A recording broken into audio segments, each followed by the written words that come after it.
Hello students, welcome to my YouTube channel. Guys, कैसे हो आप सब? आई होप आप सब लोग अच्छे होंगे। गाइस, आप सब लोगों के काफ़ी रिक्वेस्ट से कि कक्षा 12वीं का इकोनॉमिक जो सब्जेक्ट है उसका रुक जाना नहीं योजना का रियल पेपर किस प्रकार से होता है वो देने के लिए आप लोगों के आग्रह से मैंने आप लोगों को आज की इस वीडियो के अंदर रुक जाना नहीं योजना 2022 में आप लोगों को रुक जाना नहीं का रियल पेपर देने वाला हूं। तो गाइस, आप लोग इस वीडियो को अंत तक देख लेना। अगर इस वीडियो पर आए हो तो आप लोग देख ही लेना, क्योंकि जो कुछ जानकारी मिलने वाली है बहुत इंपॉर्टेंट है आप लोगों के लिए। गाइस, चलिए हम वीडियो को बिना देरी करे यहीं से करते हैं शुरू। देख लेते हैं। प्रश्न नंबर 1 में क्या है? बहुविकल्पीय प्रश्न।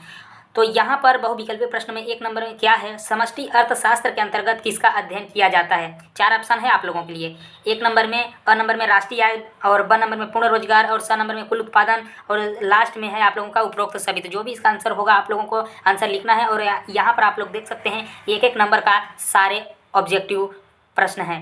और 2 नंबर में क्या है? ऐसी वस्तुएं जिनका एक दूसरे के बदले प्रयोग किया जाता है, डॉट डॉट कहलाती है। तो इसका जो भी आप लोगों का यहाँ पर विकल्प होगा आप लोग पढ़ के लिख सकते हैं। तो यहाँ पर 1 नंबर में है पूरक वस्तुएं, और ब में है स्थानापन्न वस्तुएं, और स में है आरामदायक वस्तुएं, और द में है इनमें से कोई नहीं। तो इसका जो भी आंसर होगा आप लोगों को छांट करके लिखना है। और गाइस, मैं आप लोगों को, अगर आप लोग वीडियो को अंत तक देखते हो तो आप लोगों को इसका आंसर भी बताऊंगा। सारे का आंसर, सभी का आंसर आप लोगों को मिल जाएगा। अगर आप लोग वीडियो को अंत तक देखते हो तो सारा समझ में आ जाएगा।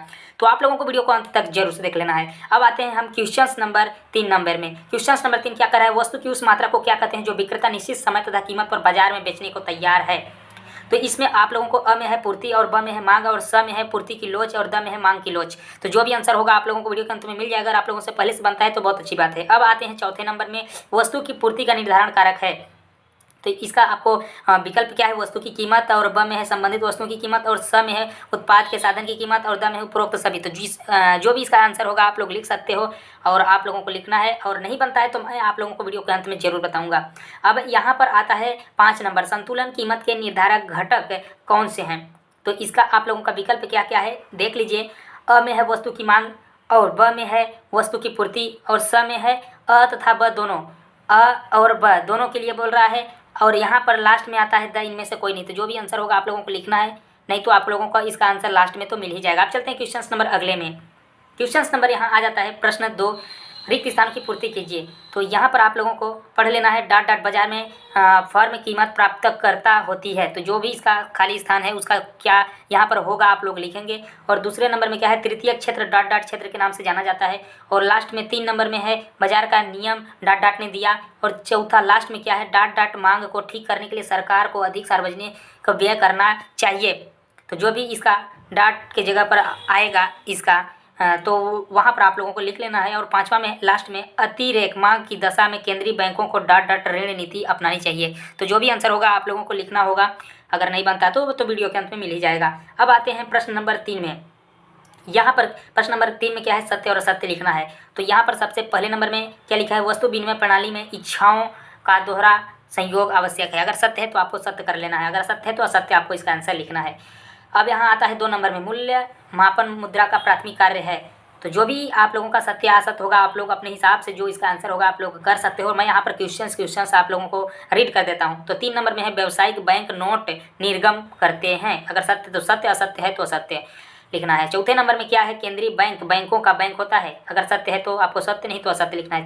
लास्ट में क्या है? 5वें नंबर में लेखा की दृष्टि से भुगतान से सदैव संतुलन की दशा में रहता है। तो जो भी इसका आंसर होगा सत्य होगा तो सत्य, असत्य होगा तो असत्य आप लोगों को कर लेना है। अब क्वेश्चन नंबर 4 में आगे प्रश्न नंबर 4 क्या कह रहा है? सही जोड़ी बनाइए।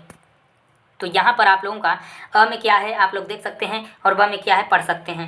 1 में आप लोग देख सकते हैं व्यापार संतुलन, और दूसरे नंबर में विदेशी विनिमय की प्रक्रिया, और 3 में क्या है? प्रत्यक्ष कर, और 4 में है अप्रत्यक्ष कर, और 5 में है असंतुलित बजट। और इसके अपोजिट साइड क्या है? देशों के मध्य, और बी में है केवल दृश्य मदें, और सी में है उत्पादन शुल्क, और लास्ट में डी में है आयकर, और ई में है व्यय का आय के बराबर होना। और यहाँ पर यह एक एक्स्ट्रा जो नंबर करके दिया गया है, व्यय का आय से अधिक होना।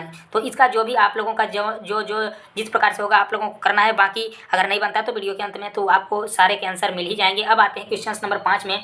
क्वेश्चन नंबर 5 में क्या है, एक वाक्य में उत्तर लिखिए, यानी कि एक वाक्य में आपको उत्तर लिखना है। इसका जो प्रश्न है, प्रश्न नंबर 1 है क्या है संतुलित बजट किसे कहते हैं, और 2 में क्या है बजट क्या है, 3 में क्या है केंद्रीय प्रवृत्ति की सर्वश्रेष्ठ माप क्या है, और चौथे नंबर में क्या है समंक माला में सर्वाधिक बार आने वाले मूल्य को क्या कहते हैं, और लास्ट 5 में क्या है निर्देशांक किस प्रकार के अध्ययन को संभव बनाते हैं। ये रहा आप लोगों का एक वाक्य में उत्तर प्रश्न नंबर 5। और अब चलते हैं प्रश्न नंबर 6 में। तो यहाँ पर प्रश्न नंबर 6 में क्या है, मांग का नियम लिखिए। तो जो भी इसका आंसर होगा आप लोगों को लिखना है, और इसके अथवा में क्या है पूर्ति का नियम लिखिए। अगर ये आपसे नहीं बनता तो आप ये लिख सकते हैं, ये इसको छोड़ सकते हैं क्योंकि अथवा में करके है। और इसके बाद आता है 7वां नंबर प्रश्न, प्रति व्यक्ति आय किसे कहते हैं। इसके अथवा में क्या है, यहाँ पर देख सकते हैं राष्ट्रीय आय किसे कहते हैं। और फिर आता है क्वेश्चन नंबर 8। क्वेश्चन नंबर 8 में क्या है, यहाँ पर पूर्ण रोजगार का अर्थ लिखिए, और इसके अथवा में क्या है अपूर्ण रोजगार किसे कहते हैं। तो जो भी आपको आंसर जो भी बनता है सिर्फ एक आंसर को लिखेंगे, चाहे अथवा में का किसी को भी लिख सकते हैं। अब यहाँ पर क्वेश्चन नंबर यानी कि प्रश्न नंबर 9 में क्या है मुद्रा किसे कहते हैं, और इसके अथवा में क्या है व्यापारिक बैंक किसे कहते हैं। तो ये रहा आप लोगों का क्वेश्चन। अब क्वेश्चन नंबर 10वां में क्या है, यहाँ पर देख सकते हैं प्रश्न नंबर 10 निर्देशांक की कोई 2 सीमाएं लिखिए, और इसके अथवा में क्या है प्रमाप विचलन के कोई 2 गुण लिखिए। और इसके बाद प्रश्न नंबर 11, क्वेश्चन नंबर 11, मांग की लोच को प्रभावित करने वाली 3 तत्वों को समझाइए। तत्वों को समझाना है। और फिर इसके बाद क्या आता है, इसके बाद इसके अथवा में क्या है, यहाँ से पूर्ति की लोच को प्रभावित करने वाले 3 तत्वों को समझाइए। अब इसके बाद आता है क्वेश्चन नंबर यानी कि प्रश्न नंबर 12, स्थानापन्न वस्तुएं किसे कहते हैं, 2 उदाहरण दीजिए। तो इसको उदाहरण सहित लिखना है। और इसके अथवा में क्या है पूरक वस्तुएं किसे कहते हैं, 2 उदाहरण दीजिए। उदाहरण के साथ पूरक 2 वस्तुएं किसे कहते हैं लिखना है। और इसके बाद आता है लास्ट 13वें नंबर में। 13वां नंबर प्रश्न क्या है, माध्य विचलन के कोई 3 दोष लिखिए। माध्य विचलन के कोई 3 दोष लिखना है। इसके अथवा में क्या है अपकिरण के कोई 3 उद्देश्य लिखना है। तो यहाँ पर 14 नंबर में क्या है क्वेश्चन प्रश्न नंबर में निर्देशांक का महत्व लिखिए कोई 3। और फिर इसके अथवा में क्या है बहुलक के कोई 3 गुण लिखिए। तो बहुलक का 3 गुण लिखना है। फिर इसके बाद क्या आता है 15 नंबर में व्यष्टि अर्थशास्त्र की कोई 4 विशेषताएं लिखिए। और फिर इसके अथवा में क्या है, यहाँ पर देख सकते हैं इसके नीचे समष्टि अर्थशास्त्र की कोई 4 विशेषताएं। अब इसके बाद क्वेश्चन नंबर 16 में क्या लिखा है, यहाँ पर देखिए पूर्ण प्रतियोगिता की 4 विशेषताएं लिखिए। और इसके अथवा में क्या है बाजार की कोई 4 विशेषताएं लिखिए। फिर इसके बाद क्वेश्चन नंबर अगला आता है 17वां नंबर। और यहाँ पर 17वां नंबर में क्या है मुद्रा की कोई 4 महत्व लिखिए 17वां नंबर प्रश्न में। और इसके अथवा में क्या है रिजर्व बैंक ऑफ इंडिया की कोई 4 वर्जित कार्य लिखिए जो मना किए गए हों। और इसके बाद आता है क्वेश्चन नंबर यानी कि प्रश्न नंबर 18, राष्ट्रीय तथा अंतर्राष्ट्रीय बाजार में कोई 4 अंतर बताइए। और इसके अथवा में क्या है भुगतान संतुलन तथा व्यापार संतुलन में कोई 4 अंतर लिखना है। फिर इसके बाद आता है 19 नंबर में एक अच्छी कर प्रणाली की कोई 4 विशेषताएं लिखिए। और इसके अथवा में क्या है यहाँ पर लिखा है प्रत्यक्ष कर के कोई मतलब कर के 4 गुण लिखना है। तो ये है आप लोगों का क्वेश्चन नंबर 19। अब आते हैं क्वेश्चन नंबर 20 में, यानी कि प्रश्न नंबर 20 है माध्य विचलन एवं प्रमाप विचलन में कोई 4 अंतर लिखना है। और इसके अथवा में क्या है प्रमाप विचलन के कोई 4 दोष लिखना है। अगर यहाँ पर अब आते हैं 21 नंबर, तो यहाँ पर लिखा है सहसंबंध के 4 प्रकारों को समझाइए। और इसके अथवा में क्या है सहसंबंध के 4 महत्व को समझाइए। और इसके बाद क्वेश्चन नंबर यानी कि प्रश्न नंबर 22 में आते हैं मांग की कीमत लोच की विभिन्न श्रेणियों की व्याख्या कीजिए। और इसके अथवा में क्या है पूर्ति की कीमत लोच की विभिन्न श्रेणियों को व्याख्या कीजिए। क्वेश्चन क्या कहता है भारत में राष्ट्रीय आय के धीमी गति से वृद्धि के 5 कारण लिखिए। और इसके अथवा में क्या है आय विधि द्वारा राष्ट्रीय आय की गणना करते समय कौन कौन सी सावधानियां बरतनी यानी कि सावधानियां रखनी चाहिए। ये रहा क्वेश्चन नंबर 23 का। अब आता है प्रश्न number 24। Question number 24 professor Keynes के रोजगार सिद्धांत के मुख्य बिंदु को लिखिए। और इसके अथवा में क्या है न्यून मांग के 5 कारण लिखिए। इसके बाद आता है क्वेश्चन नंबर 25।